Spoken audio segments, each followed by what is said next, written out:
All right, children. Everybody ready? Now, then I'll begin. I'm going to tell you a brand new story today. It's about a poor princess who lived in a lonely kingdom far away. More than anything else, she wanted to see the great wide world outside, but she knew that she never would. Then, one day, do you know what happened?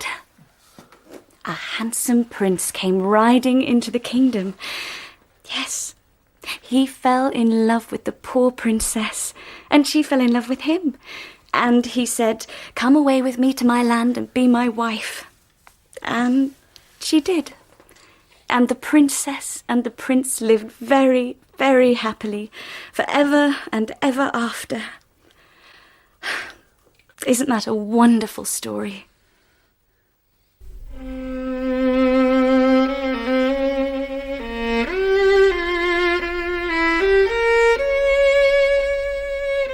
The Shameful Betrayal of Miss Emily Smith by Bert Stevens, with Clive Merrison as Sherlock Holmes and Andrew Sachs as Dr. John Watson, and featuring Mark Gatiss as Bert Stevens and Christian Rodsker as Inspector Dawkins. The Shameful Betrayal of Miss Emily Smith.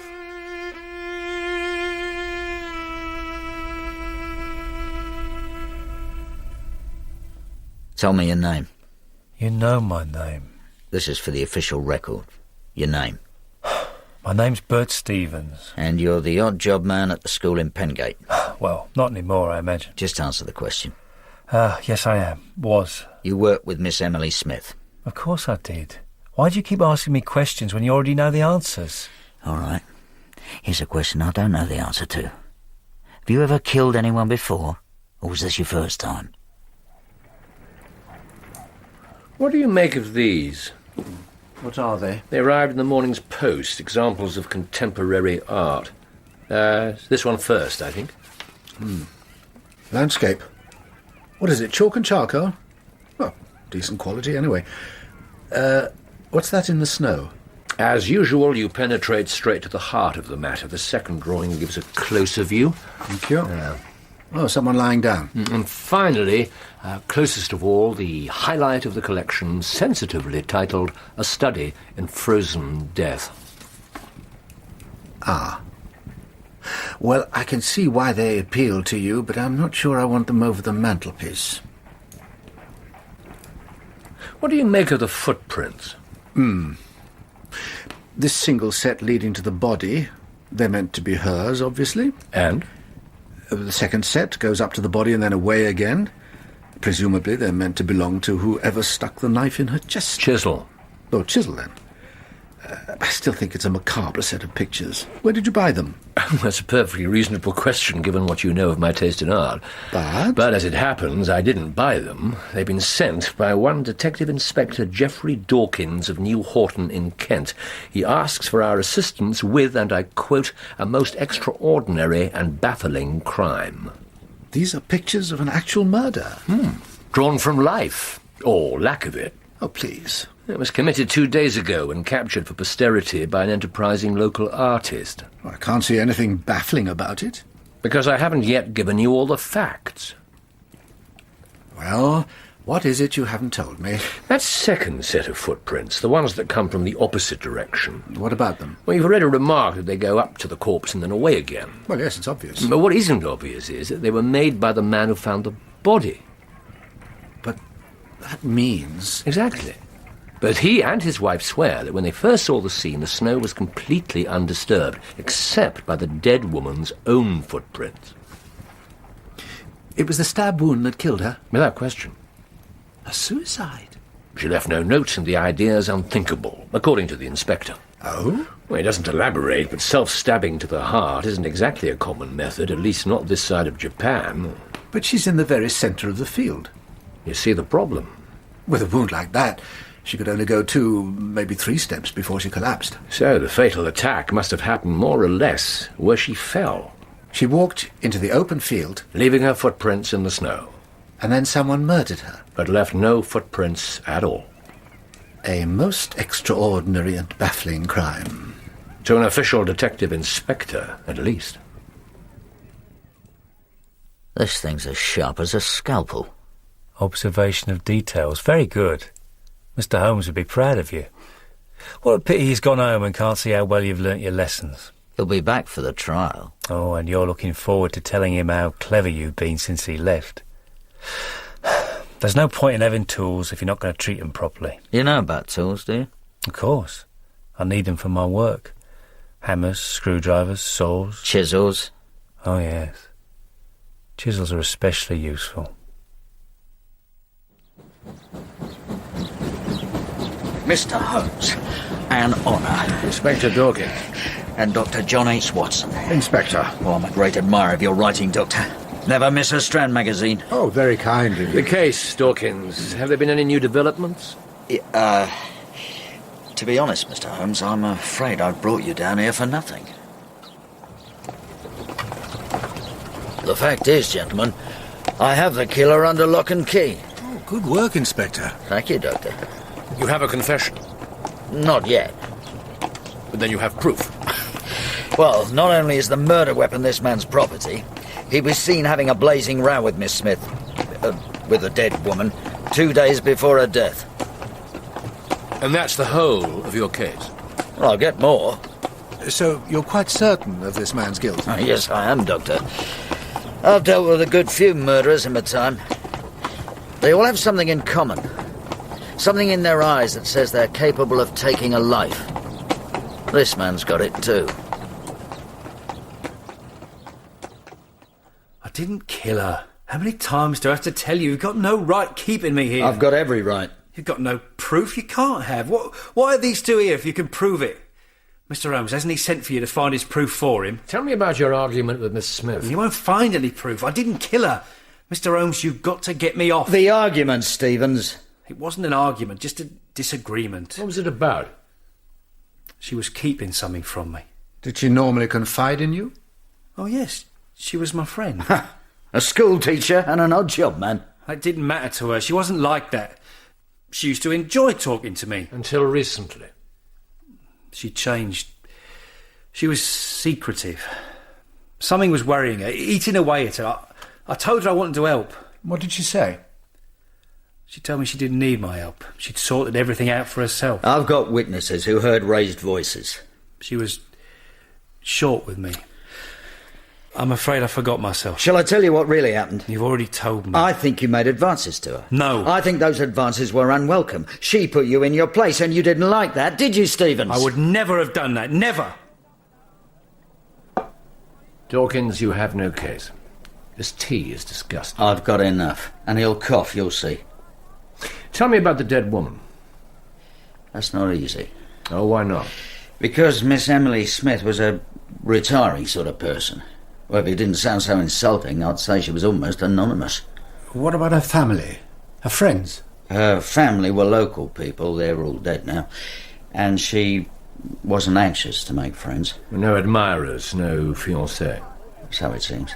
You must know something about her. She was quiet, courteous, and well respected. And good at her job. Or more than just that. She set up the school. Indeed. Yeah, when her parents died, I suppose she needed something to do. She'd cared for them for a long time. It leaves a vacuum in your life. What sort of school is it? For village children too young to come into town here to the board school. Miss Smith went to the parish council with the idea, and they let her use an empty house. She got a tiny living from them, too. You seem to have a good deal of information on this anonymous young lady. Only what's common knowledge, Mr. Holmes. Oh, you're right, it is disgusting. Inspector, what about the footprints? Or lack of footprints. Just how did Stevens manage to stab Miss Smith without leaving any traces? Oh, yeah, it puzzled me too at first. Yes, and now? The snow that night fell in flurries. Heavy bursts with gaps in between. Stevens brushed out his footprints after he stabbed Miss Smith, and the next flurry covered the brush marks. It wasn't heavy enough to obscure the dead woman's print. Exactly. Simple, you see. Yeah. There's a London train in about half an hour. I'll order the wagon for you, shall I? I believe I'd like to stay just a little longer. Tell me why you did it. I think you know that, Inspector. You told me Emily Smith was your friend. You told me and you told Mr. Holmes. Yes. You were lying, weren't you? No. You have friends. In all the years you knew her, you were never a friend.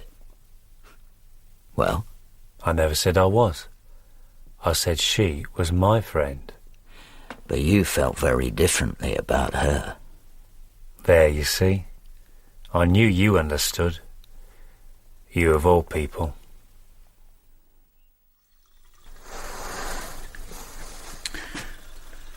Pretty girl. With a whole life ahead of her.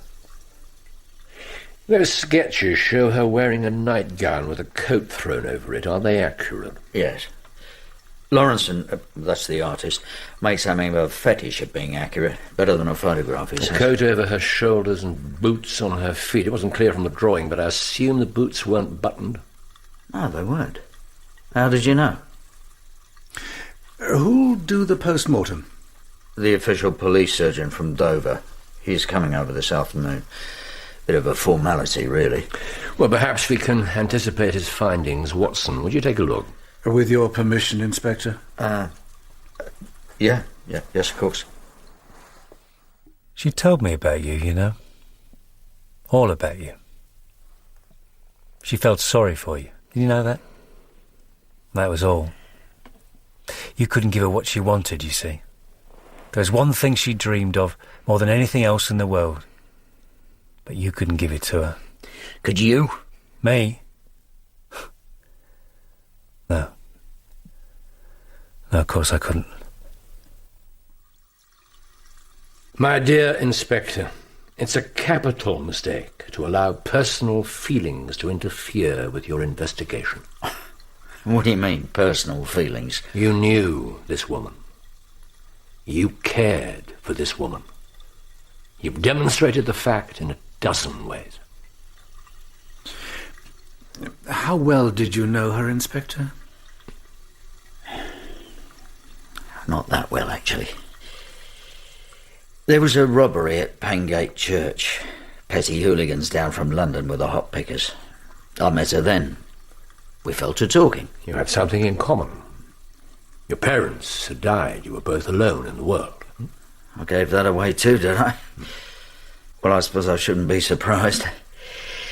Yes, Mr. Holmes, it occurred to me that we had something in common, so I asked her if I could call. It seemed reasonable enough. But she said no. Oh. She was very gentle about it, but no is still no. Doctor, do what you need to do. I'll be outside. Dawkins? Oh, thank you. Here, let me. Thank you.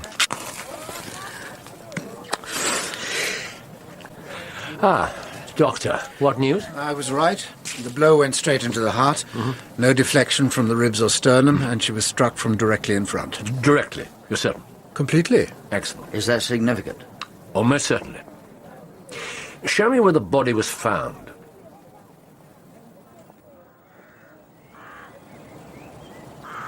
So, the village is there. Path to the church runs so, and the unfortunate young woman, Watson, the first drawing, if you please, the general view. Here. Thank you. Yes, the body was there. Quite right. Yes, it should be standard practice to invite an artist to the scene of every crime. I could cite you 36 cases where it would have been invaluable. I'd be extremely interested. Well, perhaps later. What now then, Mr. Holmes? Oh, yes. The couple who found the body? Dr. and Mrs. Tranter? Yes, where do they live? Their house is just over that rise. We passed it on the way here. Oh, very imposing for a village doctor. Jealous, Watson. Just noting the facts. The doctor married into money. That poor young woman. I'll never forget the sight of her lying there. Oh, Dawkins, why is this necessary? Haven't you shown Mr. Holmes our official statements? I have, sir. But I'd still like to ask a few questions if you've no objections. Well, not if it will help. Of course not. And Mrs. Tranter, do you feel up to it? It could be enormously valuable. Then I'll try, of course. I'm most grateful. Dr. Tranter, at what point did you realize who the dead woman was? Not until I was beside her. You didn't recognise anything about her from further away? I really didn't know her that well. I see. Mrs. Tranter, were you acquainted with Miss Smith? I couldn't say so, no. She wasn't a frequent guest here. Hardly, sir. I suppose the servants might have known her, but I don't encourage visitors below stairs. Ah. Well, perhaps you saw her occasionally about the village? Yes, I did. Sometimes she took the children out for a walk. Doctor, how was the body lying? On her back, with her head turned to the side. I didn't see the weapon immediately. Her coat was covering the handle. She always looked so young. Just a few more details. Mrs. Tranter, having established that Miss Smith was dead, your husband returned to the path and asked you to go down into the village and summon help. Yes. Yes, he did. I found some people and told them what had happened. You're surely not suggesting that I should have left my wife alone there and gone myself. I'm just trying to build up a picture of what happened. While you waited, did you go back into the field? I had no reason to do so. Did you see anyone? Not a soul. 2 final points. Do you know of anyone who disliked Miss Smith or wished her ill? On the contrary. How does it feel to hate someone that much? I'm sure you already know that, Inspector. Never mind what you think I know. Answer the question. I'm awfully sorry, but I can't. I'm afraid I don't remember. Well, it's about time. What do you mean, sir? I fancy Mr. Lawrenson's referring to his recent burglary. Huh? I most certainly am. You've been burgled? Good God above, of course I have. I discovered it this morning and sent a note to your police station, Dawkins. Isn't that why you're here? No, sir. We're here in connection with the death of Miss Emily Smith. This gentleman would like to ask you a few questions. My name is Sherlock Holmes. I know who you are. I've seen the pictures of you. Pretty poor work, some of them, too. And you're Watson. Dr. Watson, good afternoon. Well, you haven't fared any better, have you? Paget hasn't caught you at all. Man ought to be shot. We're not here to discuss the deficiencies of the Strand magazine, Mr. Lawrenson. What was taken in the burglary? I thought you weren't here to talk about that, either. Just tell us, please, sir. Nothing. Nothing was taken. But the robber made a pretty mess. Yes, he did, damn the man. I suppose that's how you knew about it, Holmes. That and the broken lock on the window is perfectly obvious even from here. Shall we continue this conversation outside? If you'd taken more pride in your garden, your burglar might have left us some clues to his identity. There's nothing like a freshly turned flower bed for preserving evidence. I have no interest in gardening, Mr. Holmes. Oh, but you do have an interest in murder. Only as a subject for my art. Well, Holmes, what can you tell me about my burglar? Nothing, as yet. Oh, so it's not just your features that the Strand exaggerates? Perhaps not. How well did you know the late Miss Smith? Know her? I didn't know her at all. He was lying. Yeah. She took delivery of several of his paintings for the school. How do you know that? There was a receipt for them amongst his scattered papers. The date was over 2 months ago. So he'd known her for quite some time. Yeah, but felt the need to conceal the fact. If he was the killer, then he's as cold-blooded as they come. To stand there cool as ice and sketch his own handiwork. Could he have faked the burglary to throw us off the scent? Yes, he could. The window was crudely broken. I didn't bring Stevens in until early this morning. I think I'll have another word with him when we get back. So now you think I'm a burglar too? You tell me. I have told you. I didn't break into anyone's house. I didn't kill Miss Smith. I haven't done anything. Stevens, what's wrong with your back? I fell off a ladder last week. You can ask Dr. Tranter if you don't believe me. Did he treat you at the school? At first, then I went to his surgery. Why?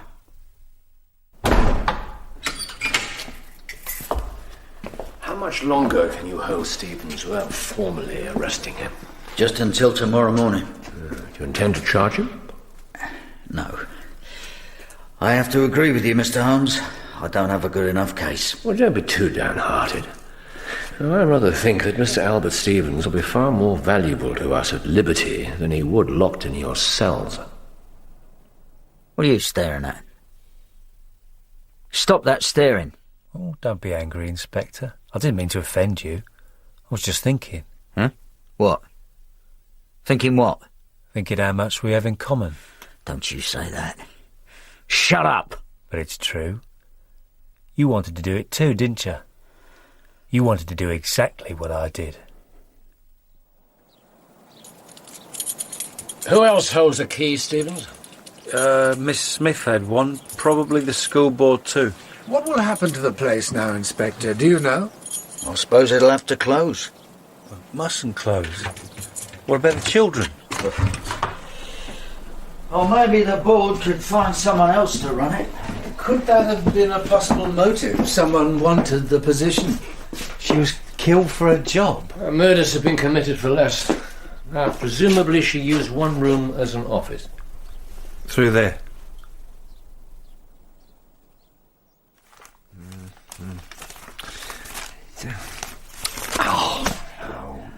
Well, Mr. Holmes? Well, there's surprisingly little. Most people's characters can be read quite easily from their workplace. Unfortunately, our schoolteacher was not one of them. You've seen nothing at all? Well, beyond the obvious facts that she was tidy, methodical, musical, creative, well-liked by her pupils and much concerned for their general welfare, I can deduce nothing. That's right. That's exactly how she was. Tidy and methodical, yes, you can see that, of course. Musical, you got from the Sun copies. How did you know she was creative? Story for the children, written in her own hand. Ah. Yeah, there are many.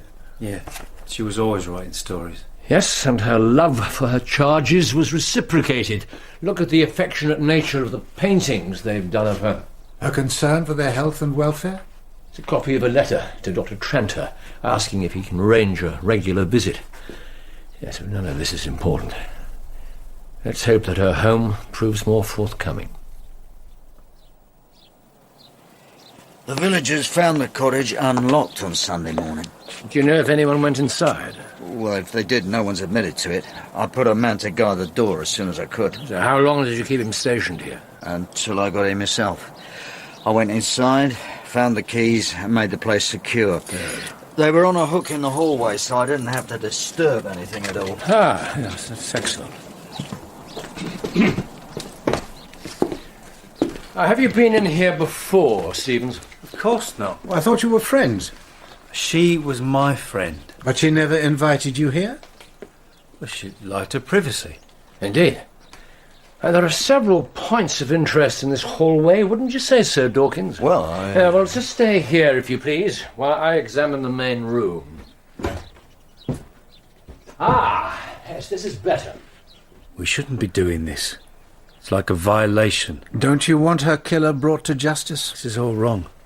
I keep expecting her to come down the stairs or something. She won't be coming down the stairs. You think I don't know that? You think I don't know she's dead?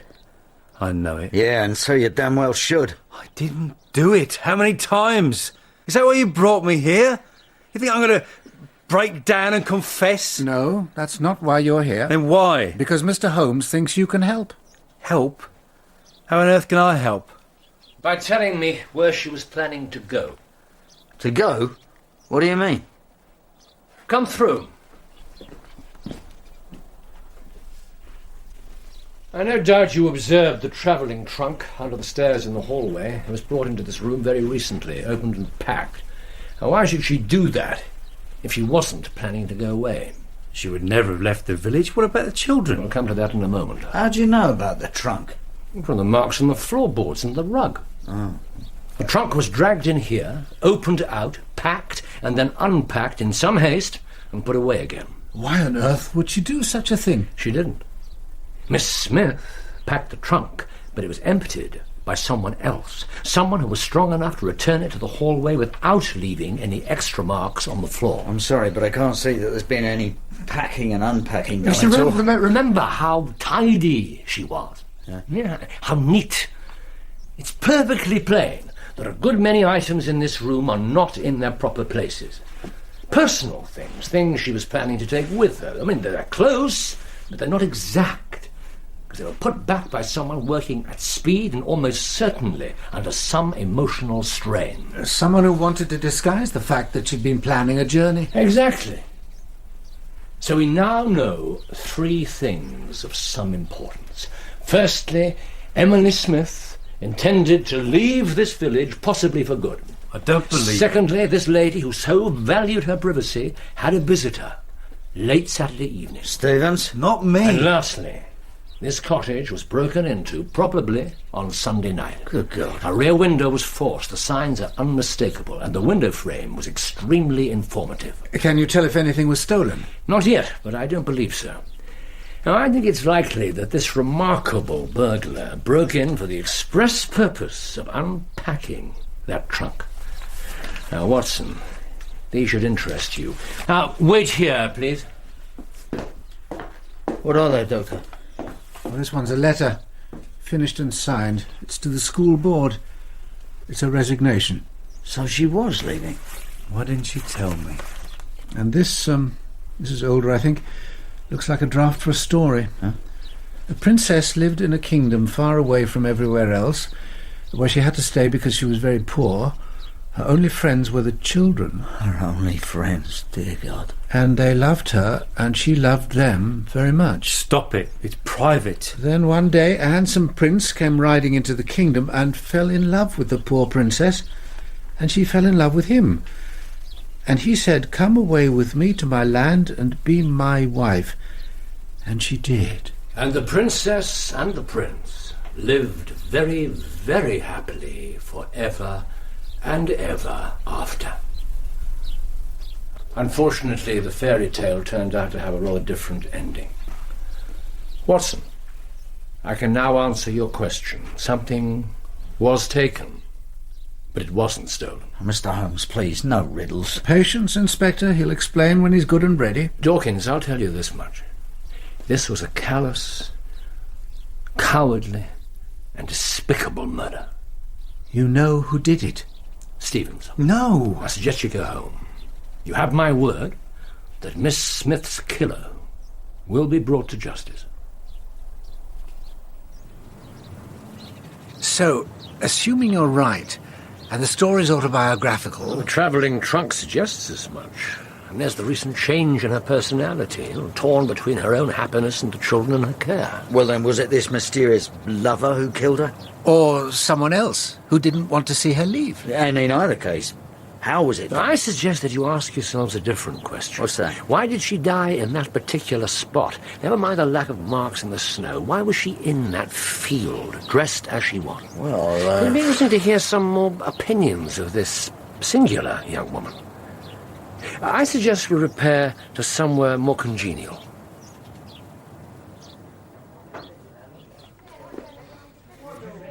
There we are. thank you, Mr. Holmes. Thank you. Well, did you learn anything? Oh, next to nothing. For once, local gossips let us down. I did say, anonymous. Oh, I did discover one thing of interest. What? That popular opinion is that you had the right man, Dawkins. Well, frankly, Mr. Holmes, I'm still inclined to think so myself. You've just let him walk free. You tell me something. Tell you what. Well, some local information. If I was a village odd job man, where would I go if I wanted to lay my hands on some opium? Opium? Are you saying there's a drug connection to all this? I'll explain in a moment, but first, please, answer the question. Well, you'd have to go into Folkestone or Dover, and then you'd need to show good cause why you wanted it. You don't know of an illegal source closer to hand? In a village the size of Pangate? I'll be prepared to swear that there isn't one. New Horton, the same. As I thought. Thank you. You've discovered something. Was it at the cottage?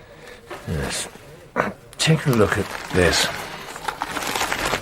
It's just a cheap drinking glass. Yes, containing the dregs of something very interesting. I can't be sure without a proper analysis, but the odour is quite distinctive. Watson. Oh, I think you're right. Some sort of opiate. Mixed in with a strong red wine. Where was it? In Miss Smith's bedroom. It had rolled under a cupboard. What on earth made you look there? Well, the fact that I couldn't see it anywhere else. You were expecting to find it. Well, let's say there was a very strong possibility. You can't be suggesting she was in the habit of drinking that stuff. What I'm suggesting is that her Saturday night visitor provided it for the purpose of rendering her insensible. The wine would have been ample disguise, especially if the young lady wasn't used to it. But that doesn't make sense. If this visitor was a lover, why would he want to harm her? And in any case, if he planned to kill her, why content himself with just drugging her? Oh, surely to God, she wasn't attacked by two separate people. No. I believe the caller was our murderer. I think he was concerned about being seen either arriving at the cottage or leaving it. If he'd stabbed Miss Smith there and then, the time of death would have pointed straight to him. But with her whole system affected by the drug, the time the blow was dealt could never be accurately fixed. So our man planned to coerce her to drink the wine and then return either later that night or early the next morning. By God, that's devilish. But who was it? Opium's extracted from immature poppy seeds. A simple enough process. The poppy is an interesting plant. Its seeds are highly prized by cooks, and its oil much favoured by those who mix their own paints. Of course I mix my pigments. Show me any self-respecting artist who doesn't. What of it? Do you use poppy oil? That insipid stuff. It's too thin for decent dark colours. Dawkins, have you caught the burglar yet? No, sir. Then why are you wasting my time with these damn fool questions? Well, you might be interested to learn that yours wasn't the only house broken into. Not in the least interested. The other victim was the late Emily Smith. Really? You told us you didn't know her. That wasn't the truth, was it? Be careful what you say, Dawkins. She liked your work, at least to begin with. What caused the change of heart? I don't know what you're talking about. Well, she agreed to hang several of your paintings at the school. They're no longer there. Though the places where they were are obvious enough. They were taken down in a moment of anger and never replaced. The petty-minded little prude. Oh, so not only did you know her, you didn't like her. Sorry, Doctor, I didn't kill her. Your precious Mr. Holmes has got it wrong this time. Seems to me he's got it quite right. Why did you lie about your relationship with her? My relationship? I don't know that you could call it that. Call it what you like, just tell us about it. Yes, I knew her. Yes, she agreed to show some of my pieces at the school. She liked them. And she thought other people might too. Waste of time. No one in this nest of peasants knows the first thing about art. Just the facts, if you please. You want to know why she suddenly went off me? Because I flattered her, that's why. You asked her to pose for you. And little Miss Purity took offence. You mean you asked her to pose nude? Good God, you're shocked too. But why lie about it? Look at him. Look at the good inspector there, guardian of law and order, defender of the right. He thinks I'm only one step away from a white slaver. That's why I lied about it. Your reason was as transparent as your attempt to dissemble. If you'd spent more time reading the Strand and less sneering at the pictures, you'd know that it's a mistake to lie to me.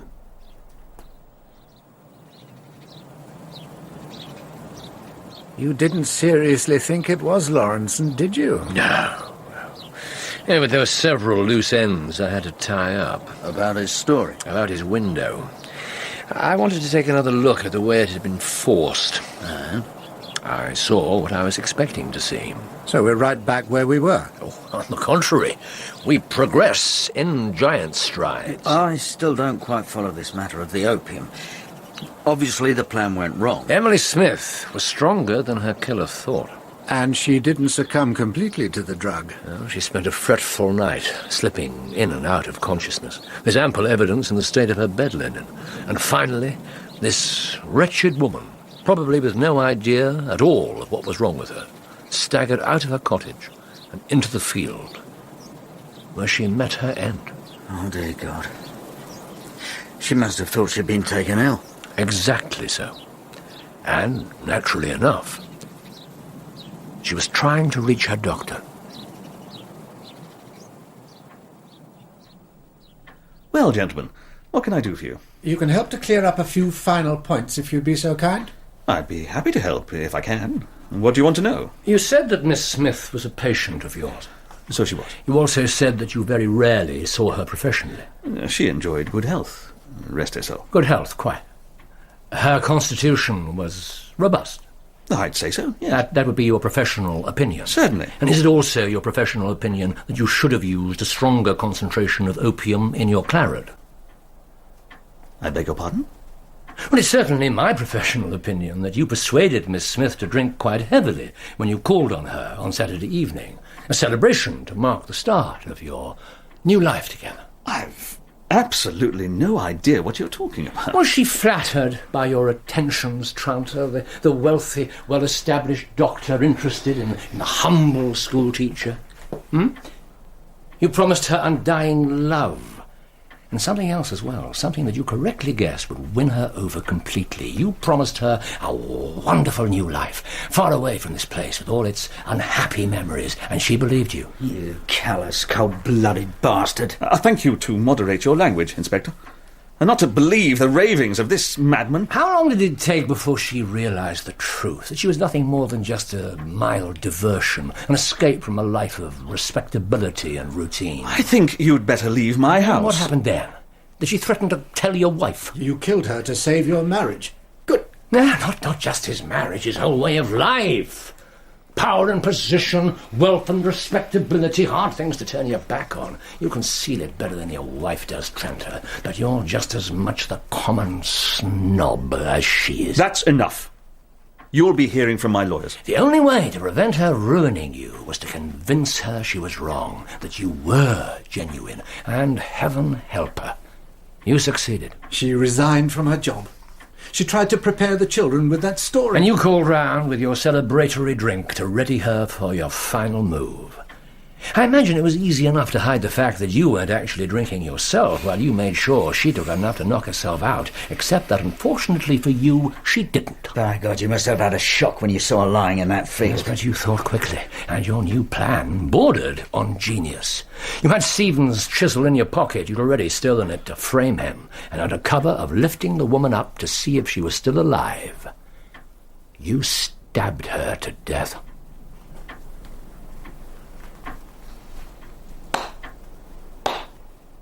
Oh, bravo. That's the most imaginative bit of fiction I've heard in years. I look forward to our encounter in court, Holmes. There's more than enough proof, Tranter, thanks to your own foolish mistakes. The next time you break into a cottage, I suggest you use something more substantial than a surgical knife. I found the tip of the blade still wedged into the window frame. The shape and the steel are completely distinctive. I'm accused of burglary too, am I? Anyone can obtain a surgical knife. You had to remove the evidence. You unpacked her trunk and put it away, and you took the damning wine bottle, but you couldn't find the glass she'd used, and you assumed she'd washed it and put it away before your drug took effect. And once again, you were wrong. We have that glass, and what was left in it. And the post-mortem will detect the remains of the opiate in her body. You made a fourth mistake. Breaking into Lawrence's studio for the sketches that weren't there, and a fifth, they carry no information to link you to the crime anyway. Fantasy. Every word of it. My so-called affair with this woman? You have witnesses, do you? You have letters, you have dates and times, you have evidence of assignation. We have more than enough. Dr. Frederick Tranter, in the name of Queen Victoria, I'm placing you under arrest for the willful murder of Miss Emily Smith.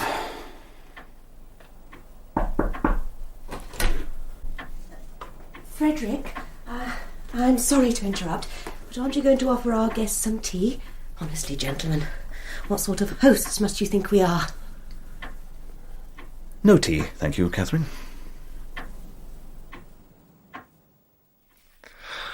I'm very tired now. I think I'd like to go back to my cell. In a minute. More questions? Just the one. Well, Mr. Holmes, Dr. Watson, what can I say? Well, perhaps that you've learned the value of keeping an open mind. Yes, I have. And that the doctor's stories don't exaggerate, whatever Mr. Lawrenson might think.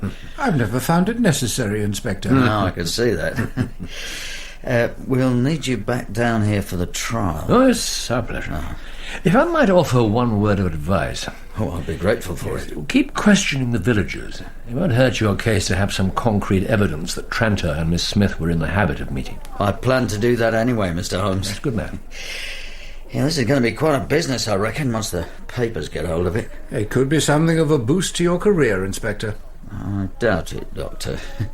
Seems to me all I've done is tag along in Mr. Holmes's footsteps. He's the one who should get all the glory. You should reread Watson's stories, Dawkins. I play the game, for the game's own sake. The official forces of law and order always get the credit. I prefer it that way. Well, go on, Inspector. Ask me a question. I can see why you did it. Of course you can. You understand everything. I said that. You understand me better than the famous Mr. Sherlock Holmes ever could. But why did you make it so obvious? Why did you want me to catch you? If you'd done things a bit differently, you could have probably got away with it forever.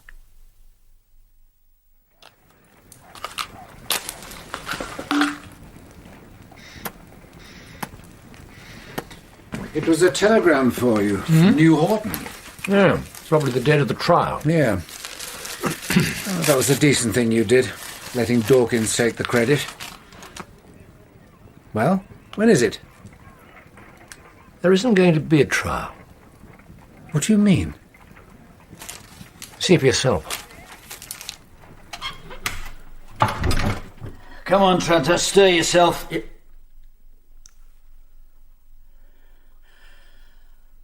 Oh, my God. Good morning, Inspector. 2 bars on cell window expertly removed. Tranter dead. Murder weapon. A carpenter's chisel. So, Dawkins deserves his credit. He was right. He saw murder in Stephen's eyes. Get away with it?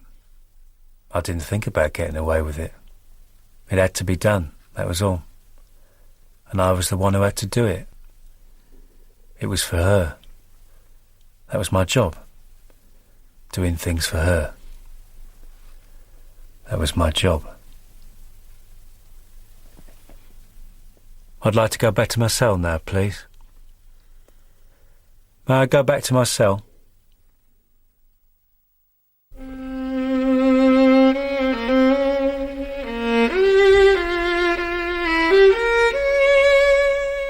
In The Shameful Betrayal of Miss Emily Smith, Sherlock Holmes was played by Clive Medicine and Dr. John Watson by Andrew Sachs.